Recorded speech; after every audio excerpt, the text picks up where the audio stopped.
Meus irmãos, Hebreus capítulo 2 e o tema desta noite é Jesus, o homem que se compadece dos seus irmãos. Capítulo 2, verso 5 diz assim a palavra do Senhor. Em seguida oraremos mais uma vez brevemente. Não foi a anjos que ele sujeitou o mundo que há de vir, a respeito do qual estamos falando, mas alguém em certo lugar testemunhou dizendo: que é o homem para que com ele te importes, e o filho do homem para que com ele te preocupes. Tu o fizestes um pouco menor que os anjos e o coroastes de glória e de honra. Tudo sujeitaste debaixo dos seus pés. Ao lhe sujeitar todas as coisas, nada deixou que não lhe estivesse sujeito. Agora, porém, ainda não vemos que todas as coisas lhe estão sujeitas. Vemos, todavia, aquele que por um pouco foi feito menor que os anjos, Jesus, coroado de honra e de glória por ter sofrido a morte, para que, pela graça de Deus, em favor de todos, experimentasse a morte. Ao levar muitos filhos à glória, convinha que Deus, por sua causa, ou por causa de quem, e por meio de quem tudo existe, tornasse perfeito, mediante o sofrimento, o autor da salvação deles. Ora, tanto o que santifica quanto os que são santificados provém de um só. Por isso Jesus se envergonha de chamá-los, por isso Jesus não se envergonha de chamá-los irmãos. Ele diz: proclamarei o teu nome a meus irmãos, na assembleia te louvarei. E também nele porei a minha confiança. Novamente ele diz: aqui estou eu com os filhos que Deus me deu. Portanto, visto que os filhos são pessoas de carne e sangue, ele também participou dessa condição humana, para que, por sua morte, derrotasse aquele que tem o poder da morte, isto é, o diabo, e libertasse aqueles que durante toda a vida estiveram escravizados pelo medo da morte. Pois é claro que não é a anjos que ele ajuda, mas aos descendentes de Abraão.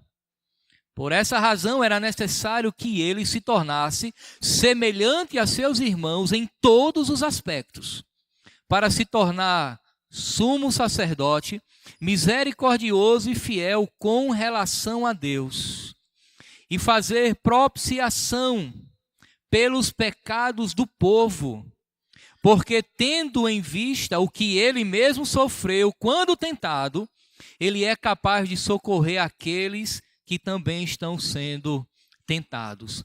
Vamos orar a Deus, meus irmãos, mais uma vez, em nome de Jesus.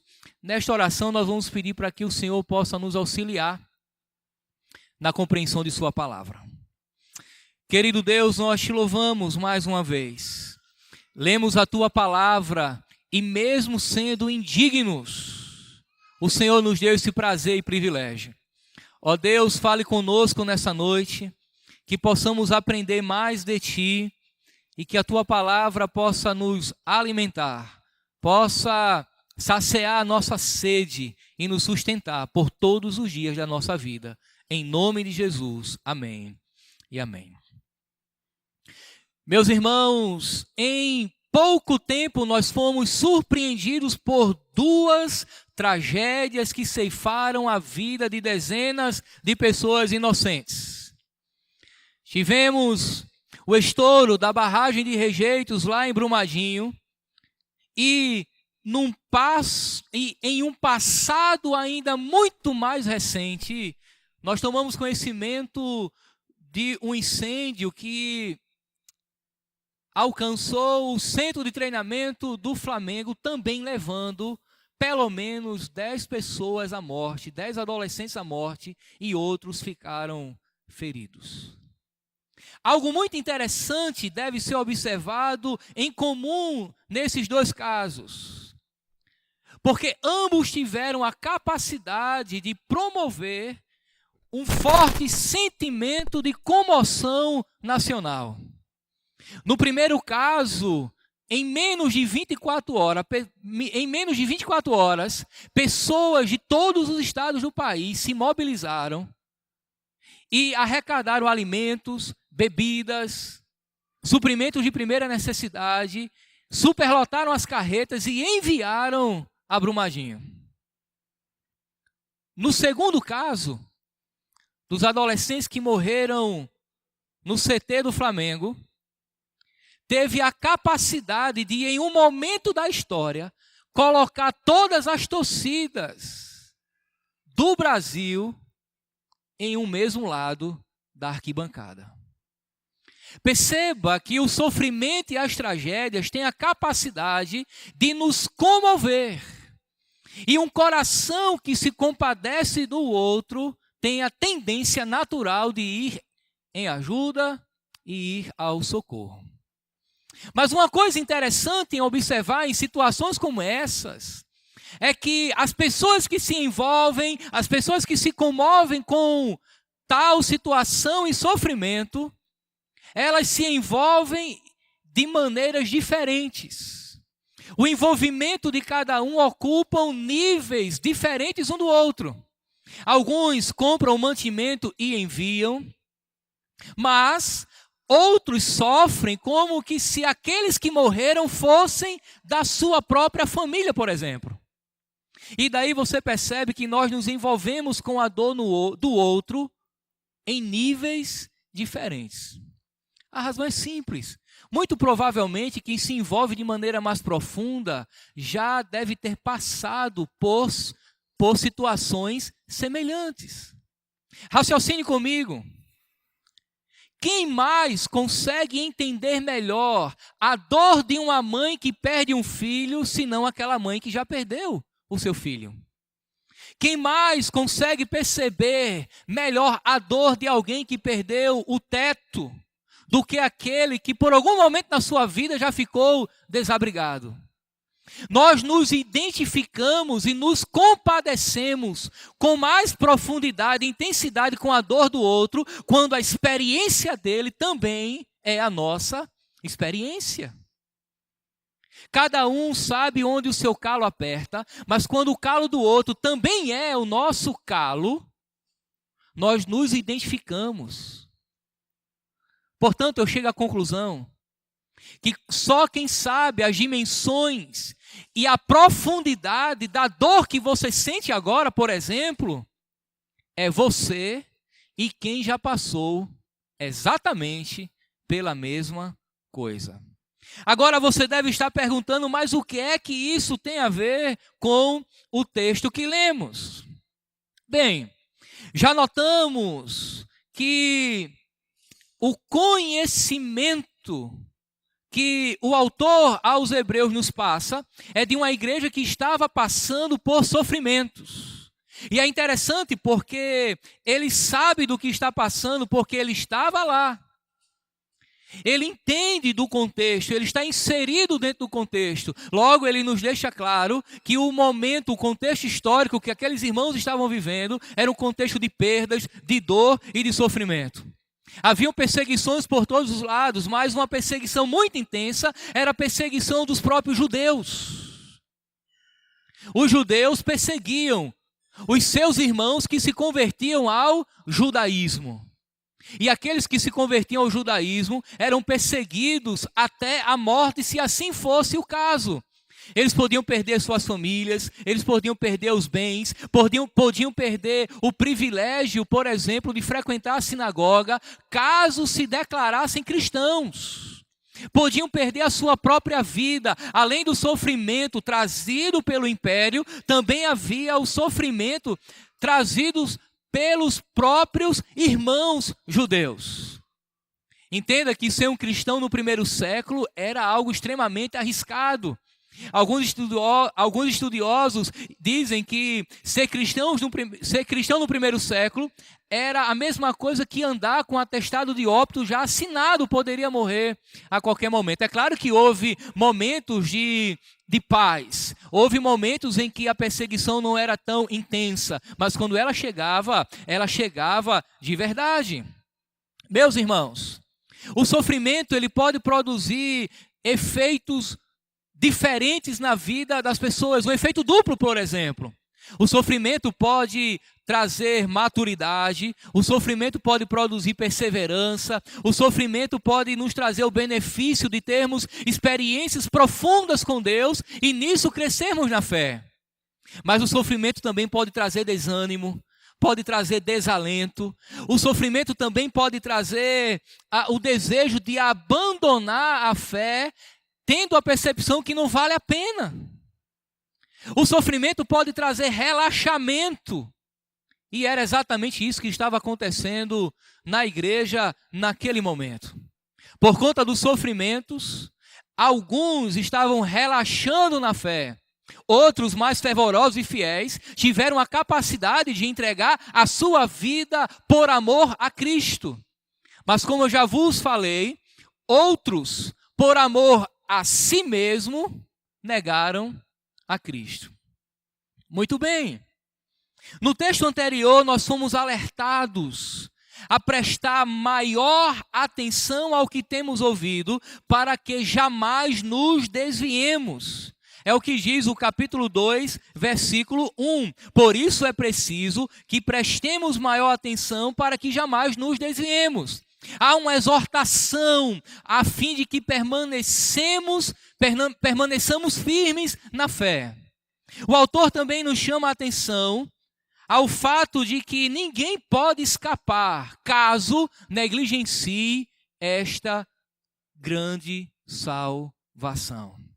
Portanto, meus irmãos, o autor, ele nos chama a atenção dos versos de 1 a 4 do capítulo 2, para que possamos permanecer firmes.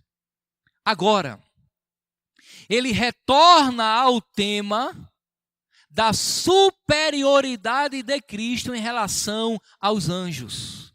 Ele não mudou de assunto. Ele vem falando desde o início do capítulo 1 que Jesus é superior aos anjos, Jesus está acima dos anjos, porque Ele é Criador, anjos são criaturas. Jesus é Senhor, anjos são servos. Os anjos estão a serviço de Deus, a fim de auxiliar aqueles que hão de herdar a salvação, enquanto que Jesus reina majestosamente à direita do Pai. Aí ele dá um intervalo e exorta: não abandone esta salvação. Observe, não se desvie do evangelho, dessas verdades que eu tenho pregado para vocês. Ele é um pregador fervoroso. Ele conhece muito bem o Antigo Testamento, de maneira que ele faz a citação de inúmeros textos do Antigo Testamento. E agora ele volta para o ponto inicial. Jesus continua sendo maior do que os anjos.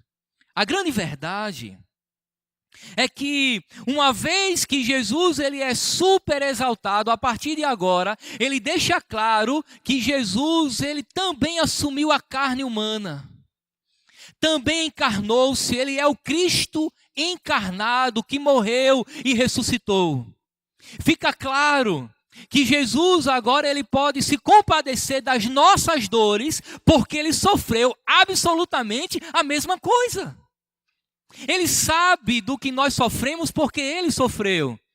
Ele vem ao nosso socorro, ele se compadece, assim como nós nos compadecemos daqueles que sofreu a mesma coisa. E isso aconteceu através da sua encarnação, da sua morte, e Cristo triunfa em sua ressurreição. Cabe aqui uma pergunta: por que Jesus pode se compadecer de nossos sofrimentos? A resposta, repito, porque como homem ele sofreu todas as nossas dores, angústias e tentações. E só quem sofreu a mesma coisa pode se compadecer verdadeiramente do outro. Imagine agora o coração daquelas mães que, distante dos seus filhos que estavam no CT do Flamengo,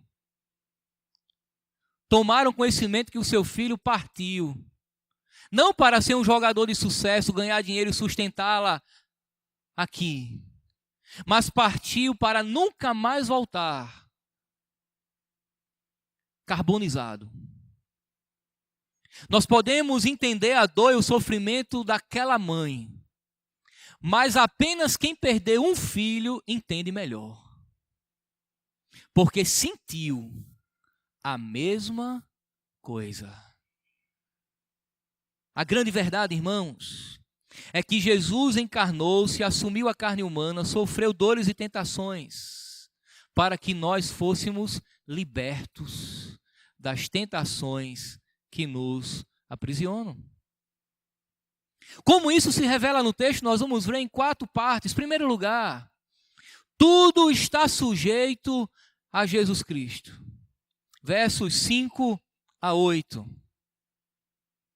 Não foi a anjos que ele sujeitou o mundo que há de vir, a respeito do qual estamos falando, mas alguém em certo lugar testemunhou, dizendo: que é o homem para que com ele te importes, e o filho do homem para que com ele te preocupes. Tu fizestes um pouco menor que os anjos, e o coroaste de glória e honra, tudo sujeitastes debaixo dos teus pés. Ao lhe sujeitar todas as coisas, nada deixou que não lhe estivesse sujeito. Agora, porém, ainda não vemos que todas as coisas lhe estejam sujeitas. Primeira verdade, irmãos, é que tudo está sujeito a Jesus Cristo. É interessante a maneira com que o autor fala, perceba. No verso 6 ele diz: mas alguém em certo lugar testemunhou, é uma referência ao Salmo 8, verso 4 ao 6. Ele está falando para uma audiência que conhecia o Antigo Testamento. Então ele não se preocupa nem de se identificar. Nós não sabemos quem escreveu o livro de Hebreus. Alguns atribuem a Paulo, outros atribuem até a Priscila, mas na verdade nós não sabemos. Mas os seus leitores sabiam quem ele era e sabiam do que ele estava falando. Então ele não se preocupa em se identificar e usa meio que esse recurso, alguém em certo lugar, porque ele está escrevendo para quem conhece a lei, para quem conhece o Antigo Testamento. Observa a expressão: não foi a anjos que ele sujeitou o mundo que há de vir. Não foi a anjos que ele sujeitou o mundo que há de vir. Meus irmãos, essa é uma referência à era vindoura, à eternidade. A vida eterna, quando consumada, naquele momento em que Jesus voltar, não estará sob o controle dos anjos, mas de Cristo. E quando o autor faz citação do capítulo 8, do Salmo 8, que mostra a glória do homem, porque ele foi criado como coroa da criação de Deus, ele quer dizer que Cristo, como homem, é glorioso e continua governando sobre tudo, inclusive sobre os anjos. O verso 8 diz que ao lhe sujeitar todas as coisas, nada deixou que não lhe estivesse sujeito. Com isso, meus irmãos, entendemos que não há, preste atenção, não há uma vírgula no universo que não seja governada, que não seja conduzida, que não esteja sujeita ao Cristo glorioso que se encarnou entre nós. Não há absolutamente nada que fuja do seu controle.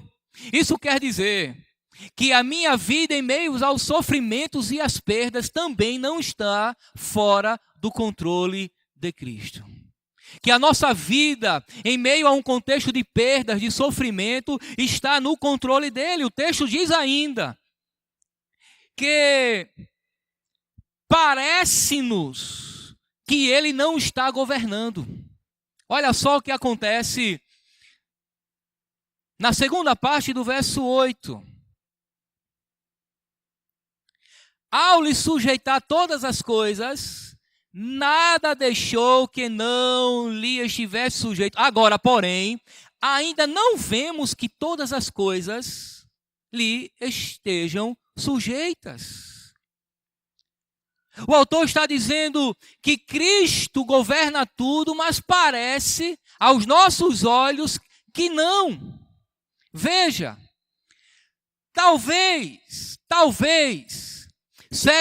seja essa a mesma pergunta que você faz nessa noite. Como pode Jesus estar no controle da minha vida se ela está um verdadeiro caos?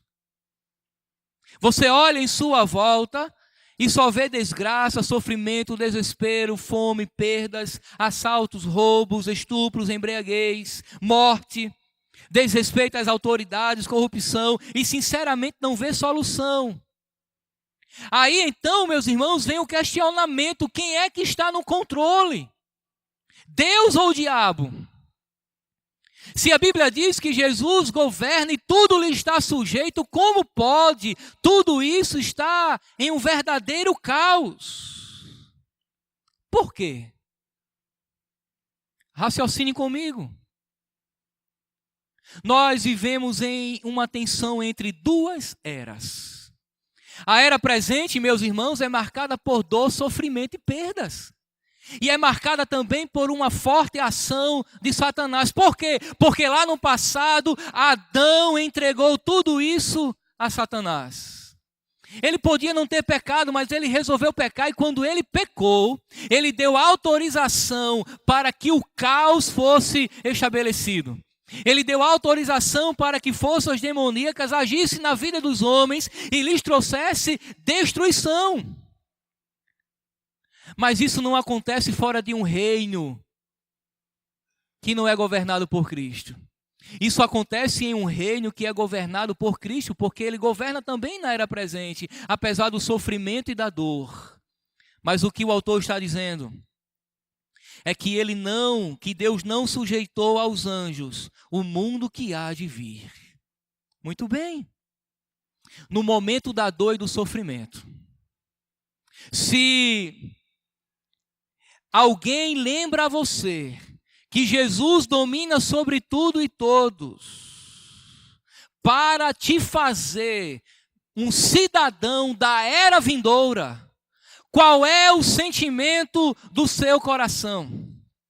Se você está no aqui e agora, passando por sofrimentos, por perseguições, por lutas, por perdas incalculáveis, e de repente alguém traz uma boa notícia e diz: calma, a era vindoura é governada por Jesus, aquele que você entregou a sua vida. Qual é o sentimento do seu coração? Você ainda sentirá desejo de voltar atrás? Você ainda acreditará que tudo isso é para destruição e derrota? Você ainda estará preso à ideia de que o sofrimento é porque é uma evidência de que não vale mais a pena servir a Cristo, uma vez que Ele está dizendo que governa tudo? O autor está trazendo consolo aos corações dos seus leitores ao dizer que Jesus é quem governa na era vindoura e não os anjos. Você pode ser consolado nessa noite, simplesmente por saber que enquanto você estiver aqui neste mundo, você sofrerá dores, perdas e decepções. Mas tudo isso promoverá a glória em um mundo por vir, governado por Cristo. Em segundo lugar, Jesus morreu para nos dar a salvação. Isso está lá nos versos de 9 a 13. Acompanhe. Vemos, todavia, aquele que por um pouco foi feito menor que os anjos. E agora você entra em parafuso. Porque ele vem dizendo o tempo todo que Jesus é maior do que os anjos. E agora ele diz que por um pouco Jesus foi feito menor que os anjos. O que significa isso? Significa que na encarnação, Jesus, quando assume a natureza humana, ele se coloca em uma condição menor do que a dos anjos. Você sabe que os anjos são supra-humanos. Os anjos, eles têm mais poder do que os homens. E quando Jesus assume a natureza humana, por um momento ele se coloca em uma condição menor que a dos anjos, porque ele também assumiu a carne humana. Mas tem um detalhe, porque o texto diz que Jesus foi coroado de honra e glória por ter sofrido a morte. Ou seja, ele é um homem honrado e glorioso, e isso aconteceu na cruz do Calvário. Na cruz, meus irmãos, ele foi coroado de honra e de glória. Jesus foi enviado para sofrer e levar muitos filhos à glória. Jesus enfrentou o sofrimento e a morte para nos salvar. É isso que ele está dizendo aqui. Para que pela graça de Deus, em favor de todos, experimentasse a morte. Ao levar muitos filhos à glória, convinha que Deus, por causa de quem e por meio de quem tudo existe, tornasse perfeito, mediante o sofrimento, o autor da salvação deles.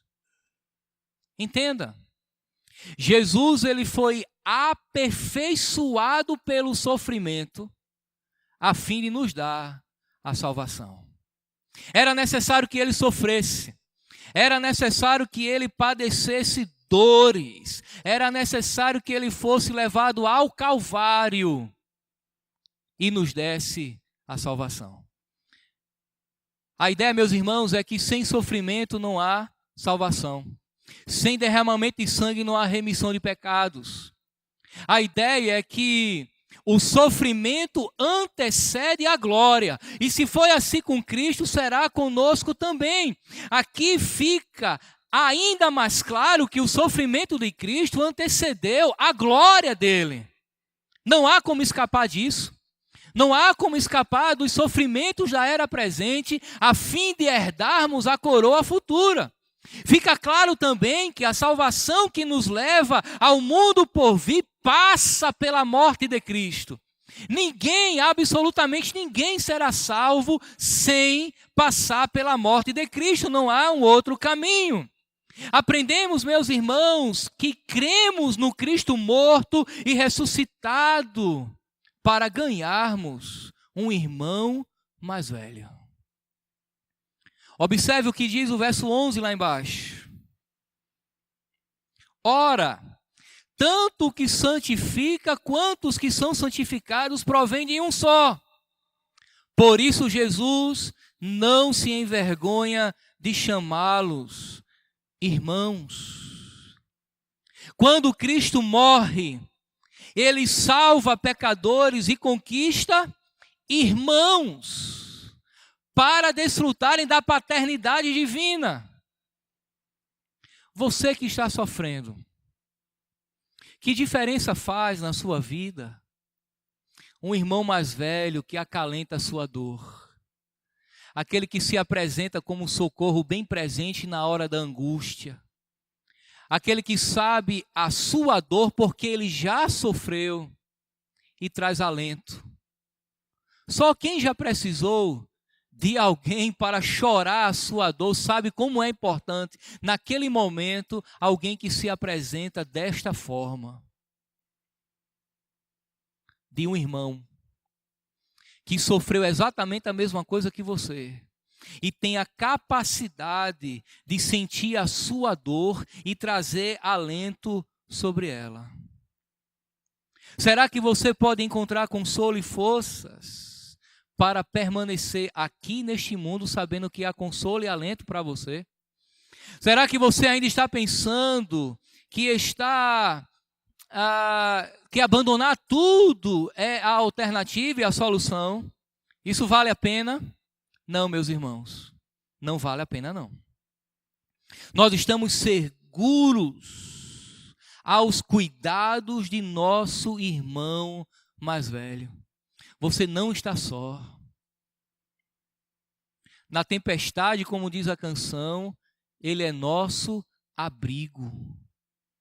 Nós sofremos e sofremos e sofremos.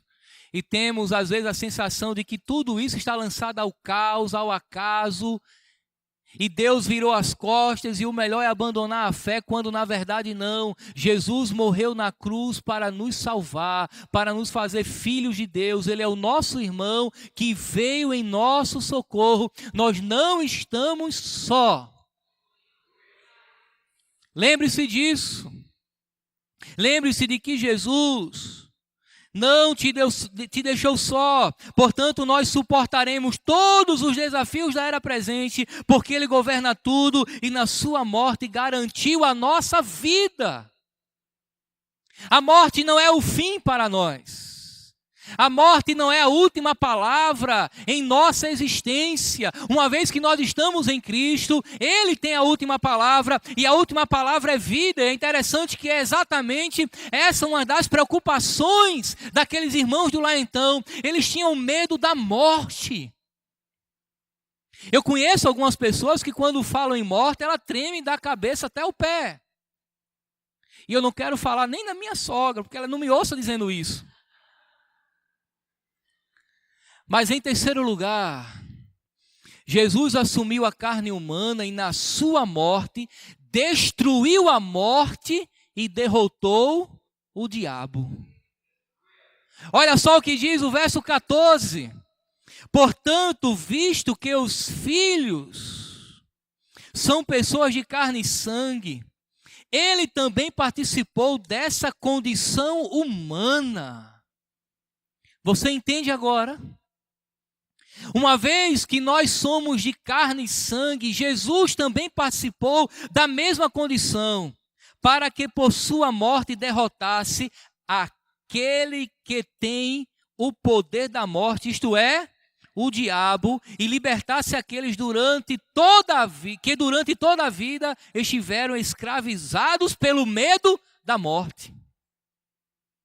Jesus, meus irmãos, morreu para matar a morte e destruir o diabo. Olha que coisa interessante. É o que John Owen disse, que na morte de Cristo houve a morte da morte na morte de Cristo. Jesus estava morrendo, mas na realidade ele estava matando a morte. Abre-se aqui um parêntese. Você lembra daquela música, não é? Que viralizou alguns anos atrás, do Diante do Trono, quando diz: Jesus crucificado, o inferno em festa se alegrou? Heresia. Porque Jesus crucificado era a morte da morte. A ideia é o seguinte: a teologia que essa frase tenta explicar é a seguinte: enquanto Jesus estava morrendo, o inferno estava em festa, matamos Jesus, ele foi destruído, agora nós triunfamos. Lendo o engano, o autor de Hebreus está dizendo que a morte de Cristo matou a morte e destruiu, derrotou Satanás. Enquanto Jesus morria, o inferno estava desesperado, porque ele estava triunfando sobre a morte e sobre Satanás. Meus irmãos, em face da morte, em um contexto em que a nossa vida está sendo posta em perigo, em risco todos os dias, tomar conhecimento de que Jesus venceu a morte e que a morte não é o fim da minha existência, isso traz consolo, segurança, alegria. Mas nós não estamos mais vivendo no primeiro século em que eram perseguidos pelos judeus.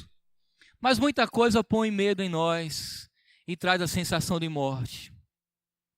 Sair de casa, por exemplo, sem saber se volta, pois podemos ser assaltados na esquina. Um acidente de automóvel. Um acidente desse que aconteceu, de um incêndio, e há pessoas que vivem com pavor da morte.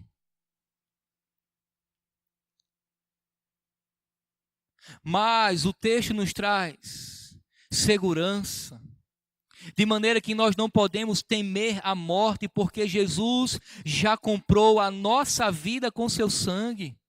Nós, meus irmãos, reinaremos com Ele eternamente. A morte não tem mais poder sobre as nossas vidas, nem Satanás. Diz o texto que Ele derrotou o diabo. Entenda. O diabo não é a força independente do universo. O diabo não age livremente, fora de controle. E daí, brincadeiras à parte, é impressionante como encontramos cristãos com medo da morte e de Satanás. Por quê? Ao meu ver, não se apropriaram das verdades bíblicas. Porque se eu conheço os benefícios da morte de Cristo em meu favor, eu não temo a morte, porque ela será a promoção da minha vida eterna. Eu não temo absolutamente nada. É claro que eu não posso ser imprudente e promover a minha própria morte. Eu não posso ser tão imprudente a ponto de promover circunstâncias favoráveis para que eu sofra acidentes e promova. Não, não é isso. Mas quando ela chegar, ela já é derrotada. Quando Cristo morre na cruz do Calvário, ele derrota a morte e derrota Satanás. Aí você pensa, mas pastor, as pessoas ainda morrem. Satanás ainda age no mundo, calma. Nós vivemos em uma tensão entre o já e o ainda não. Raciocine comigo. Jesus já venceu a morte, já derrotou Satanás, mas ainda não plenamente. Mas naquele dia em que ele voltar, já foi decretado, já está derrotado, mas nós aguardamos o dia em que isso será plenamente consumado. Você faz ideia do desespero de Satanás e os demônios quando observaram que o túmulo estava vazio? Quando Jesus concretiza a sua morte na cruz e a sua derrota, já foi a derrota de Satanás, ali já foi totalmente decretada e não tem para onde correr. É como se o juiz desse uma sentença a um réu dizendo: a sua sentença é de 100 anos de reclusão e você vai começar a cumprir parcialmente agora e plenamente daqui a tanto tempo, mas vai acontecer. Não há um mínimo de possibilidade de que aquilo não aconteça. Já está decretado. A morte foi vencida, Satanás já foi derrotado e Cristo já triunfa na glória com a sua igreja. Você ainda tem medo da morte? Você ainda acha que os sofrimentos da vida é um fim em si mesmo e não vale mais a pena servir a Cristo? Ele está lhe dando razões para que você permaneça firme nele, crendo, pois ele já venceu em nosso lugar. Nos salvou para nos conduzir à vida eterna. E aqui vem a última lição. Jesus, o homem que socorre os seus irmãos. Você sabe que nós somos fracos. Fraqueza é algo que está presente na vida de todo ser humano. É por isso que nós temos medo da morte. É por isso que nós somos tentados e cedemos às tentações. Nós somos fracos. Corremos o risco de falhar aqui e acolá. É um tal de um sobe e desce. E temos lapsos em nossa fé. Somos tentados. Como Deus resolveu esse problema? A encarnação de Cristo, meus irmãos, era extremamente necessária para salvar pecadores. Perceba, Jesus não veio salvar anjos. É o que diz o texto, lá no verso 17. O que é que diz? Verso 17, por esta razão, era necessário que ele se tornasse semelhante a seus irmãos em todos os aspectos, para se tornar sumo sacerdote misericordioso. O verso 16 diz: pois é claro que não é a anjos que ele ajuda, mas aos descendentes de Abraão. Por essa razão era necessário que ele se tornasse semelhante aos seus irmãos. Preste atenção. Jesus, ele veio ajudar seres humanos e não anjos. Se Jesus tivesse vindo salvar anjos caídos, ele tinha vindo em forma de anjo. Mas ele não veio morrer por anjos, ele veio morrer por seres humanos. Então ele vem em forma humana. Na sua encarnação, Jesus sofre todas as tentações humanas para se tornar o sumo sacerdote misericordioso e fiel. E aqui vem o X da questão que iniciei. Ele se compadece de nós porque ele sofreu exatamente as mesmas coisas como seres humanos. Ele sofreu, meus irmãos, todas as tentações e dores para ser capaz de nos livrar delas. Preste atenção, olha para cá. Preste atenção. Parece blasfemo, mas não é. Jesus sofreu tentações sexuais para que nós pudéssemos nos livrar delas. Ora, se Jesus era um ser humano perfeito, e todo homem perfeito, todo ser humano é tentado sexualmente, como é que eu seria livre das tentações sexuais na cruz se Jesus não tivesse sido tentado e vencido as tentações? Eu não estou dizendo que Jesus cedeu à tentação, eu estou dizendo que ele foi tentado e venceu a tentação. É por isso que eu, no momento das tentações, nessa área tão delicada de todo ser humano, principalmente na vida de cada homem aqui, e não há um que escape de mim até o último lá no final, é tentado nessa área. E como poderíamos ser libertos se Jesus assim não vencesse essa tentação? Jesus, meus irmãos, foi tentado a ficar rico. Jesus foi tentado a ser poderoso, famoso. Jesus foi tentado à inveja, ao orgulho, à ostentação. Jesus foi tentado a falar mal da vida dos outros. Jesus foi tentado a dar um soco na cara de alguém. Eu acho que Pedro tinha preferência. Jesus foi tentado a torar o pescoço de alguém. Eu acho que Judas estava no topo da lista. Mas ele não cedeu à tentação. Logo eu posso controlar-me. Logo eu posso não ceder no momento da tentação, porque o meu irmão mais velho se compadece de mim, fez o sacrifício perfeito, me apresenta como santo diante de Deus, e eu posso não ceder a todas estas tentações.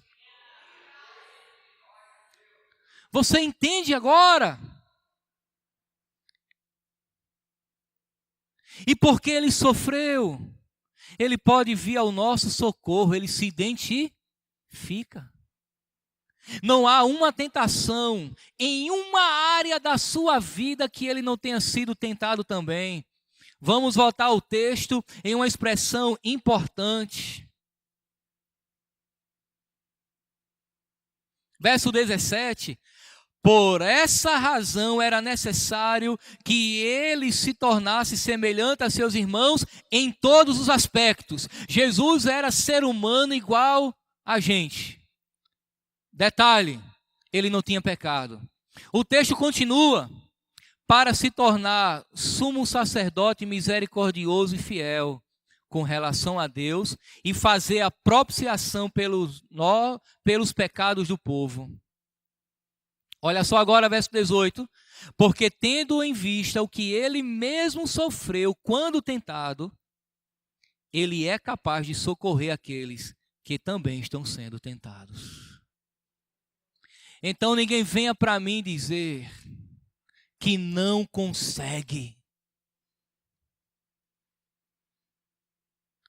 que é forte demais e que não consegue. Eu até admito que em algum momento sim. Mas se recorrer a Cristo, consegue. Se dedicar a sua vida a Deus, consegue. Porque está escrito que Ele é capaz de socorrer aqueles que também são tentados. Está sendo tentado, meu irmão, minha irmã, em alguma área da sua vida?